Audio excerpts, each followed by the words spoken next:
Welcome back, everybody. Welcome back to the channel. So, I took a break from the channel because I was just overloaded, but I'm back, and today we're going to be talking about something really quick. So, this is going to be like a couple minutes video. I'm really not going to say that much. It's actually going to be posted on Sunday. But I'm mainly just talking about kind of what I've been up to in the past couple weeks.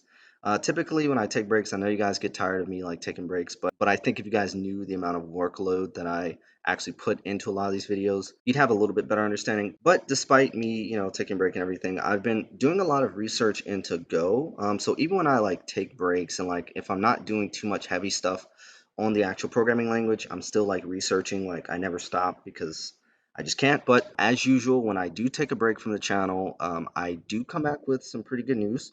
So that's what we're going to be talking about today. Basically, we're going to be talking about the fiber system or the coroutines system.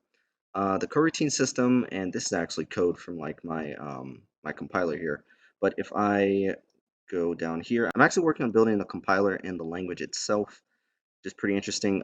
There's actually quite a lot of stuff that I'm doing in here differently, and this is kind of like some of the stuff that I'm pulling from the book that I'm reading. But yeah, so if I go to tests, so if I create a new test here, I'm going to create a new file, and I'm going to name this coroutine test. And basically what this file is going to be is this going to be a test on the coroutine system. So I've been doing lots of updates on the coroutine system. So typically when I take a break, I may take like a couple days and then I'll like do some research for like a week or so. And then I'll like apply that research. So since I kind of had a little bit of time to clear my head and like try a different approach, I've been able to increase the limit of coroutines. So if you guys remember in here, I'm actually going to write a program really quick. So I'm going to be back and then we'll continue on from there. All right, I'm back. So, because I have the imagination of a squirrel, basically I couldn't come up with a decent program, so I just made some random crap.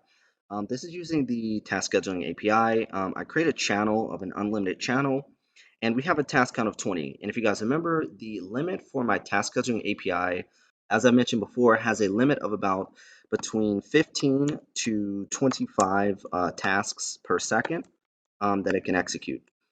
So, you have this task count here, and we basically just create a bunch of coroutines, and then I time it here. I sleep for a second, and then I print out the counter. Now, what this does is we basically have this atomic integer. I did fix the bugs with atomic integer on the actual coroutine system. So now atomics work with coroutines. It didn't before, but basically this counter increases every time this coroutine executes, and it executes in an infinite loop, and it calls delay. So basically, if we create 20 of these, they should all be running every second roughly to basically execute this. Now, it's not going to run every second because I've actually been able to increase the system. So as usual, I try to go above and beyond for you guys. I don't want to just show you guys like subpar code or code that actually isn't really going to be applicable, to where if you built this programming language and you modeled it off of the way that I did it, you'd actually not be able to do very much because the language isn't that good. It's not very fast.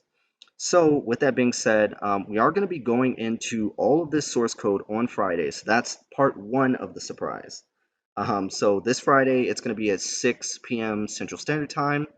We're going to be talking about basically how this entire system works and all the various bugs that I encountered when I was building this system, because there was a lot, as well as how it works and stuff. So it's going to be a lot of stuff. And before we continue, I will just say, guys, please, please, please come with questions. Concurrency is one of those topics that are like very interesting, in the sense where like typical parallel programming, you create a couple of threads, you create 4 threads, you basically execute 4 tasks all at the same time. But with concurrency, you could create 4 threads and execute all 20 of these tasks all at the same time. So yeah, definitely come with questions. I've been doing tons of research for several months on the Go programming language, on Kotlin, and various other programming languages as well. So yeah, and the second surprise is I've actually been able to increase the limit. So as I've said before, I don't just like to show you guys subpar code. And in my opinion, the 20 tasks per second was okay, because it was good for my uses. I have this drone and I don't really need to execute that many coroutines per second. So 20 was just fine. However, I have been able to increase the limit to 100,000 coroutines per second.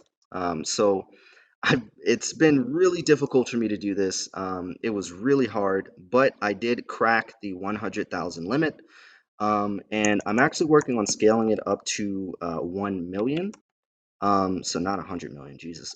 That's definitely on the radar, but not something I'm trying to do right now. But as of currently, the programming language can handle up to 100,000 concurrent coroutines running all at the same time. And you actually don't need that many threads to execute the source code. So I'm actually going to show you guys an example. Now, I'm not going to do 100,000 because the programming language is quick, but it's not that fast.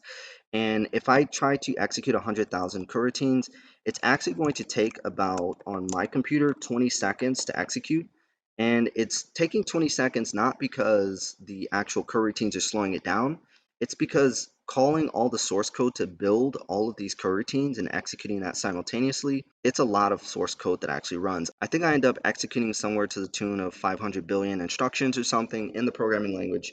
It's a ridiculous amount, so I'm working on speeding that up, but I can show you guys a 10,000 because that's going to be fairly quick. So I'm actually going to go up here and compile the program, and I'm going to specify lib tests, and I'm going to put tests slash coroutine, and we can actually, oh, this is actually is not a library. Then we can try to compile that. Now, this one should be fairly quick. Now, one thing I want you guys to realize is as we're running this test, it's actually going to execute more than 10,000 of these. So it actually compiled. So I'm going to go back here and try to run it. It's going to execute more than 10,000 coroutines, even though we are sleeping for a second, because number one, it is going to take more than like a couple milliseconds to actually execute all of the source code. So it does take a little bit of time. So that is taken into effect as well. Like as soon as you start the coroutine, this is an indefinite coroutine.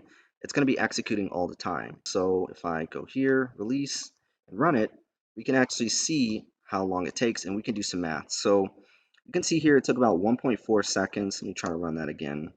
So it's going to take about, yeah, so it's going to take about 1.4 seconds. But you can see down here, I executed 175,000 tasks, right? So this number counter is actually thread safe. So every time a coroutine executes, this number is incremented in a thread safe manner. So that way, we don't have multiple reads and writes.